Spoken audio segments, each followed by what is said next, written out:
bima'anihi, kita gunakan berdasarkan tempatnya. Artinya apa? Zikir setelah sholat dengan suara keras itu sunnah, seharusnya begitu. Adapun zikir yang suara pelan itu zikir di luar sholat. Kata saya artinya apa? Kalau kata Imam Nawawi, zikir dengan suara keras sunnah di luar sholat, zikir dengan suara pelan juga sunnah di luar sholat. Makanya dalam majlis tariqat ada zikir khafi yang suara pelan, ada zikir jahra yang masing-masing ada tempatnya. Ini dikatakan kalau dia ini nggak bertarekat, ya, nggak bertarekat. Sini dikatakan wajib kana umahan wa tamaman wa ta'ala tustaqbalu nusus ala tustaqbalu nusus kullu minha bi ma'ani. Amaman kana qala inna bidzalika tashwishan. Adapun orang yang mengatakan bahwa di dalam zikir berjamaah itu setelah sholat dengan suara keras mengganggu. Kata Ibnu Zaid, kalau dia mengatakan oh itu mengganggu orang sholat, maka katakan lahu kepada orang itu, in aradta annahu yushawishu ala man lam yakun lahu adatun fi dzalika. Dikatakan di sini, in aradta annahu yushawishu ala man lam yakun lahu adatun. Kalau dikatakan mengganggu orang yang tidak biasa melakukan itu, fa inna mu'min, kata Ibnu Zaid, sesungguhnya orang beriman itu idza tabayyana anna hadha sunnah, jika itu jelas bahwa itu yang sunnah, jika dia tahu itu yang sunnah, kata itu saya, jika dia paham itu yang sunnah, zala an tashwis, maka akan hilang dari dirinya rasa terganggu. Kata itu saya, in aradta annahu yushawis ala musallin, jika yang kamu maksudkan kalian wahai yang menolak zikir berjamaah, jika kalian maksudkan itu mengganggu orang-orang yang sholat, fa'inal musallina illam yakun bihi masbuk, yakni ma baqau pada yushawis alaih. Kalau semuanya sholat tidak ada yang masbuk, siapa yang terganggu? Kata itu Utsaimin. Makanya tadi kata saya minta, justru yang datang belakangan itu suaranya pelanin. Misalkan sholat isya kan suaranya keras, sholat ini rakaat pertama keras, atau sholat maghrib. Biasanya kalau di masjid pinggir jalan itu suara maghrib, mereka datang terlambat di jalan karena kerja atau apa, datang ke masjid pinggir jalan bikin shop baru, suaranya keras.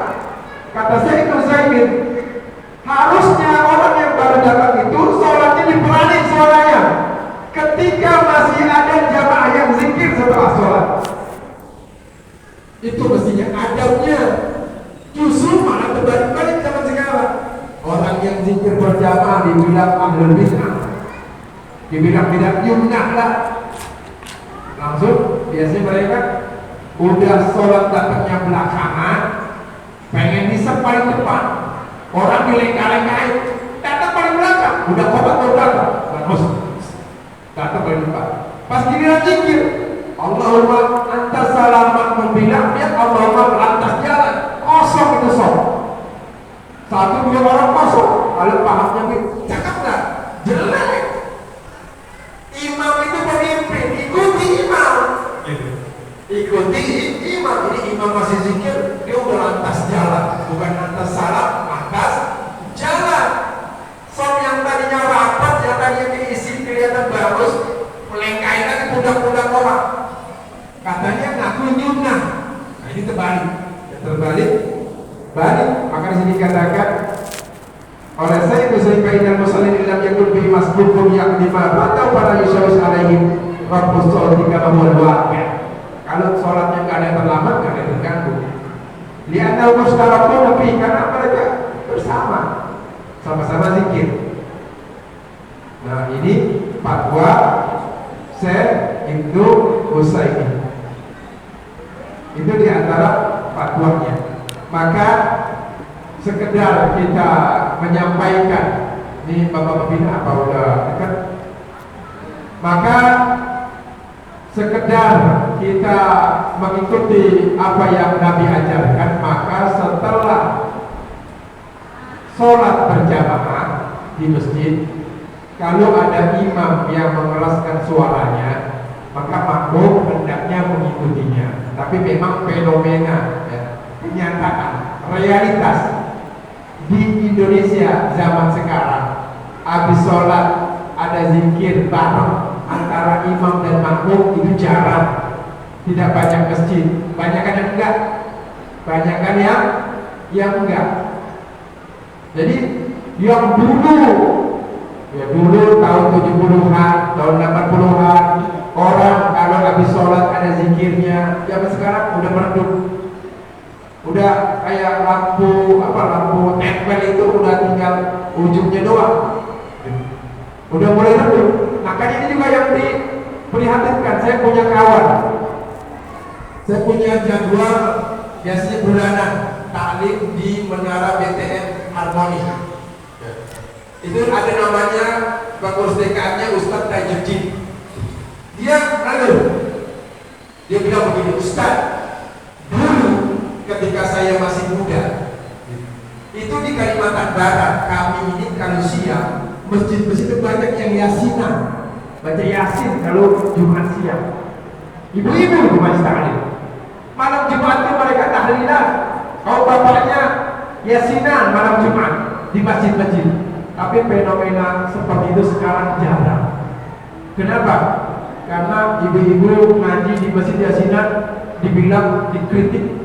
Apaan itu baca yasin? Gak ada gunanya.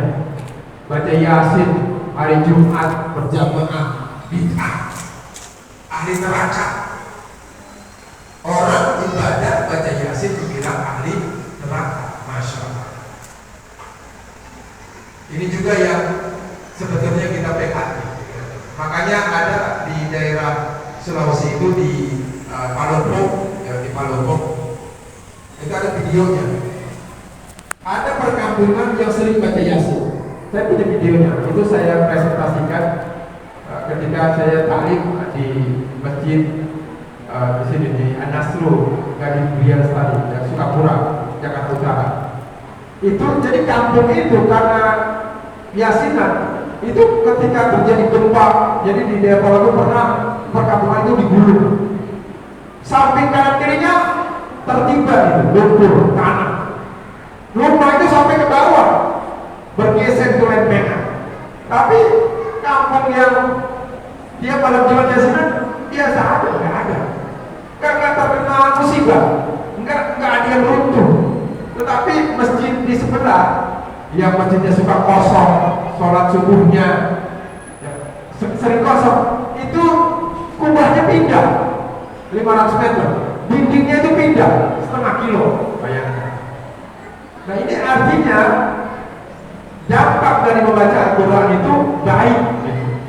Makanya pernah saya sampaikan juga, yang pernah di-share juga di grup, kalau nggak salah ada di grup BBS itu, atau grup yang lain, dampak dari bacaan Al-Quran.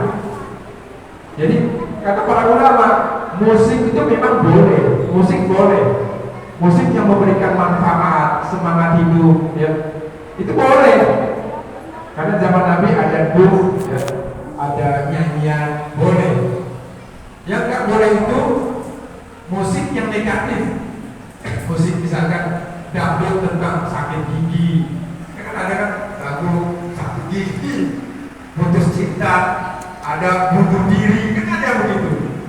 Ada lagu-lagu dangdut yang nggak ada maknanya gitu, boro-boro semangat hidup, loyal iya. Nah musik-musik semacam ini nggak positif gitu. Nah ini saya ingin menyampaikan dalam garis bawah ini adalah apa hasil penelitian yang disampaikan oleh Profesor Carlina Supeli. Ini orang Kristen. Dia dosen di Universitas Katolik Parahyangan Bandung. Profesor Carlina Supeli ini orang Kristen. Dia katakan di depan Dewan Senat dan para mahasiswa, sedikitnya ada 3 kali penelitian, 2 kali di Jawa Timur, 1 kali di Jawa Barat. Ini penelitian hadirin.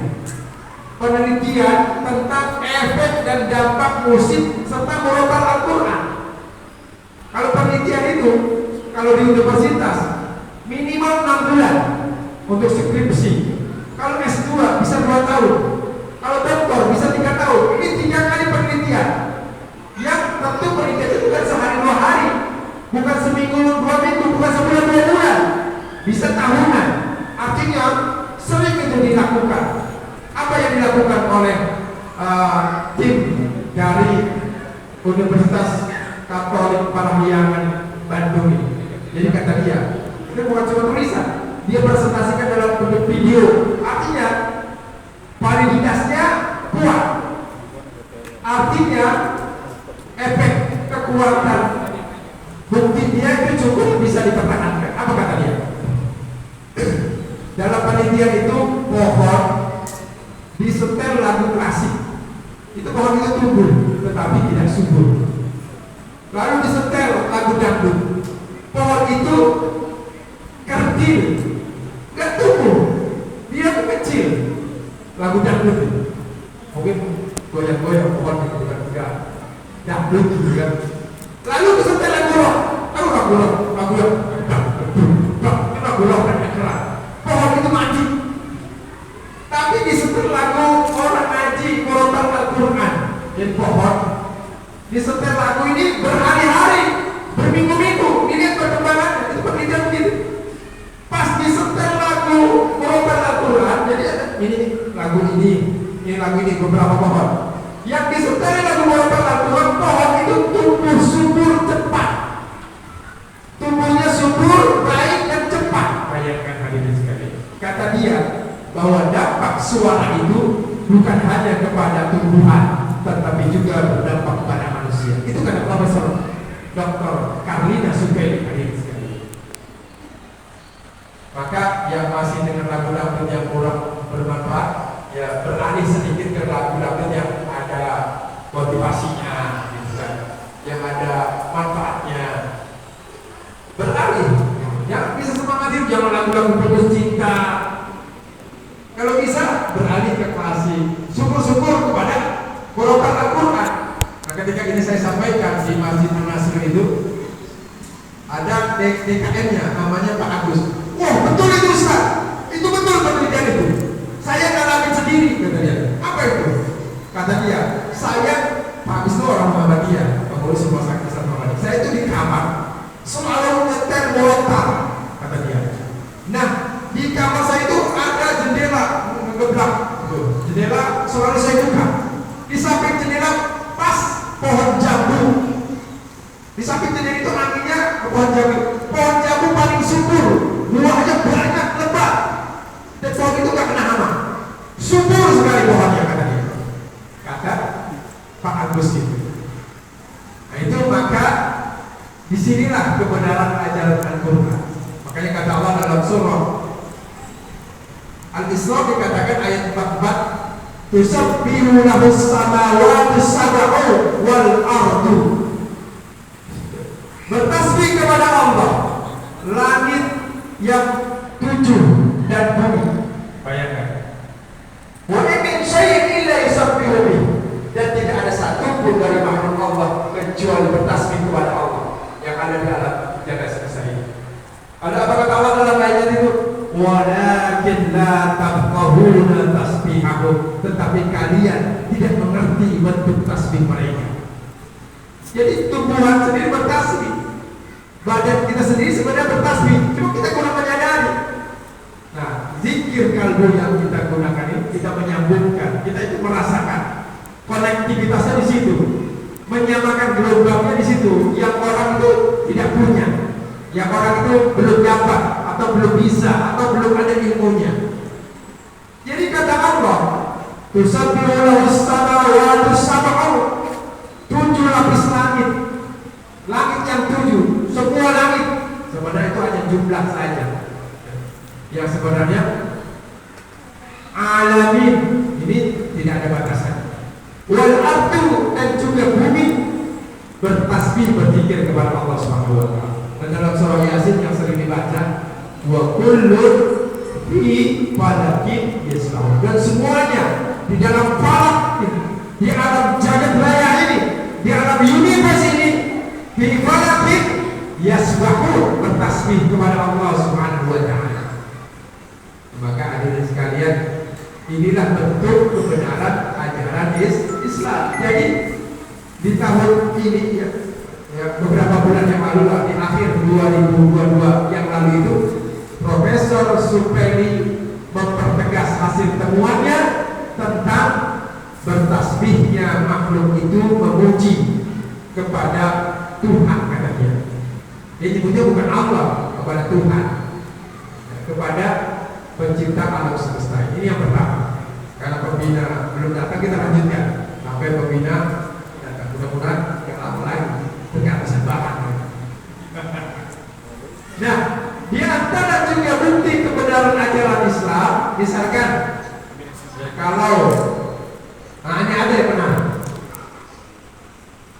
dalam surah Yunus ayat 90 sampai 93, 90 sampai 93, itu ada kisah tentang pengejaran Fir'aun kepada Nabi Musa.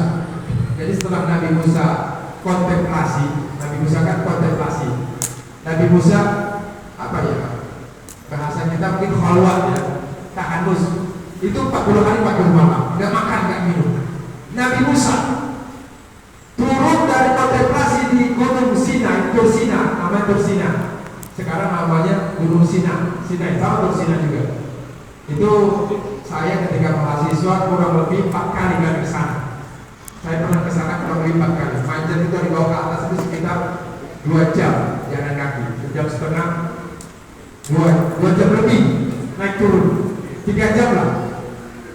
Naik ke puncaknya, ke puncak gunungnya. Tadinya puncaknya itu kalau kata para ulama sejarah itu tinggi sekali, tapi karena Nabi Musa ingin melihat Allah, lalu datang percikan cahaya Allah, bukan zatnya, tapi percikan. Itu separuh gunung, gompal jatuh ke bawah, tinggal separuhnya. Nah di tempat itu Nabi Musa kontemplasi 40 hari 40, turun dari Jabal Tursina.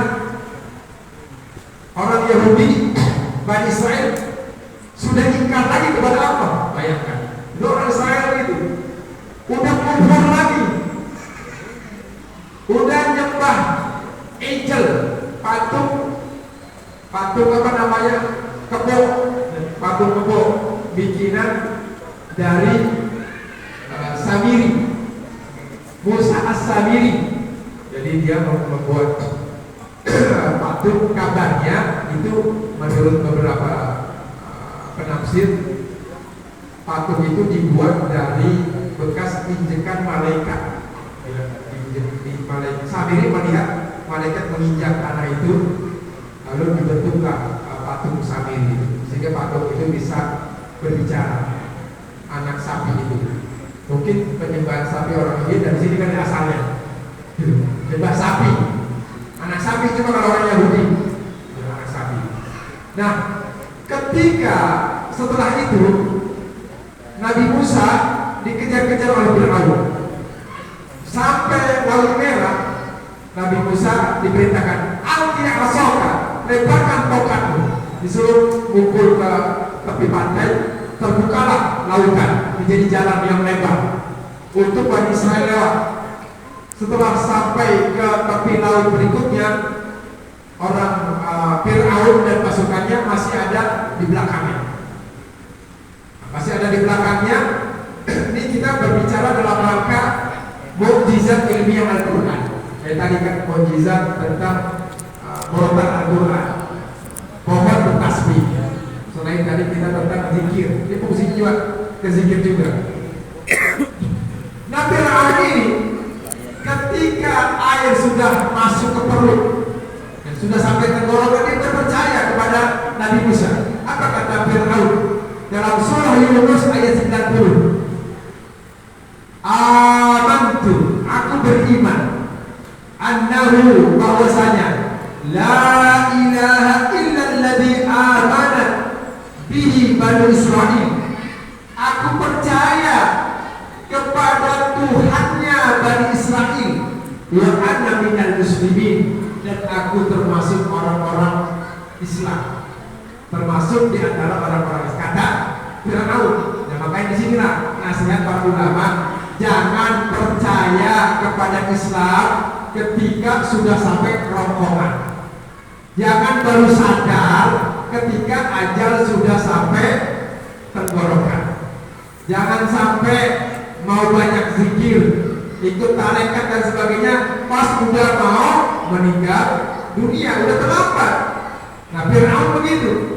Fir'aun air udah masuk ke perut, baru dia sadar. Amantu annahu la ilaha illa alladhi amanat bihi Banu Israil. Aku beriman bahwa tidak ada Tuhan selain Tuhannya kaum Bani Israel. Tuh, kata Musa, kata Fir'aun. Lalu Fir'aun ini tenggelam, minum air laut, mati, COVID, terapung di lautan beberapa hari, mungkin beberapa minggu. Apa mukjizatnya? Mukjizatnya adalah firman Allah pada ayat berikutnya, pada ayat 92. Apa kata Allah? Fal yauma, hari ini wahai Fir'aun, nunajjika bi badanika, aku selamatkan badanmu. Untuk apa kata Allah? Litakuna liman khalfaka ayat, agar menjadi bukti kebenaran bagi orang-orang yang hidup setelah engkau, wahai Fir'aun. Kata Allah begitu. Fal yauma nunajjika bi badanika litakuna liman khalfaka ayat. Aku selamatkan badanmu agar menjadi bukti kebenaran bagi orang-orang yang hidup setelah engkau, wahai Fir'aun. Di mana mukjizatnya? Ternyata hadirin, ketika ayat suci Al-Quran ini firman Allah ini turun kepada Nabi Muhammad dan bangsa Arab, kepada orang-orang Arab, mereka orang-orang Arab gak tahu di mana jasad Fir'aun. Gak tahu mereka. Benar kan di firman Allah? Paling kecuali Nabi pasti tahu. Fal yauma nunajjika bi badanika. Maka orang Arab ini nggak paham di mana jasad Fir'aun. Maka kesempurnaan pengetahuan itu ada di kita di abad zaman sekarang. Ternyata Allah membuktikan kebenaran ayat itu di tahun 1896 Masehi, sekitar 126 tahun yang lalu. Ketika penjajah Perancis datang ke Mesir, menjajah Perancis, seorang pakar arkeologi, pakar fosil purbakala yang bernama Laurent itu menemukan jasad Fir'aunnya Nabi Musa. Di mana ditemukan? Di lembah namanya Wadi Al-Muluk, lembah para raja. Dari identitas gelangnya raja dan yang lainnya dimakamkan. Tapi setelah perang kabut. Jadi Fir'aun Musa ini, kata Maurice Bucaille, dia bingung. Ada sesuatu yang tidak masuk akal, kata Maurice Bucaille. Biasanya tubuh manusia kalau terapung-apung di atas air, ada orang nganyut di kali atau di irigasi atau di laut ngambang, jangankan sebulan, berapa hari aja udah kembung, betul? Udah pada bengkak, udah gak kelihatan juntrungannya, mukanya, matanya gak tahu ini siapa, gak kenalan. Tapi ini Fir'aun Allah tenggelamkan, minum air dalam, tubuhnya selamat, utuh, bisa dikenali, gak bengkak, gak membusuk. Tuh kebenaran firman Allah. Allah buktikan janji Allah Subhanahu wa ta'ala. Oh iya, ada dalam Al-Quran. Gak tahu dia masih diselamatkan. Jadi dikabari dalam Al-Quran bahwa itu janji Allah, gitu. Bahwa dari mana ketahuan itu Fir'aun Musa? Dalam tubuhnya itu mengandung garam. Gak ada Fir'aun yang lain yang mengandung garam kecuali Fir'aun Musa. Nah, Fir'aun Musa ini namanya Merneptah, ya. Nama Fir'aun itu gelar raja. Misalkan kayak raja di kita itu Hamengkubuwono I, Hamengkubuwono II, ada Fir'aun I, Fir'aun II, Fir'aun III. Nah, Fir'aun di zaman Nabi Musa namanya Merneptah. Jadi Nabi Musa ini mengalami dua masa Fir'aun.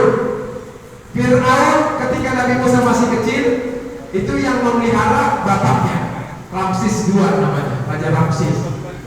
Nah, ketika Nabi Musa masih kecil itulah Nabi Musa, karena Fir'aun bapaknya ini itu dia mendapatkan ramalan dari para tokoh-tokoh agama, para rahib, bahwa nanti kerajaan engkau ini akan hancur oleh seorang lelaki dari Bani Israel, seorang nabi. Makanya anak-anak lelaki semuanya dibunuh. Nah, sehingga makanya Nabi Musa cadel gara-gara mengambil darah ketimbang mengambil roti. Ketika mengambil roti sama malaikat, nah, maka Nabi Musa cadel. Lalu yang berdiplomasi itu Nabi Harun. Di perantara antara pihak Nabi Musa dengan Firaun itu Nabi Harun. Demikian, semoga manfaatnya. Yang benar datang dari Allah Subhanahu wa taala, yang salah dari keaiban al-Fatih sendiri, dan Pak Pembina sudah datang insyaallah. Demikian, billahi taufiq wal hidayah wa billahi hidayah. Assalamualaikum warahmatullahi wabarakatuh. Waalaikumsalam.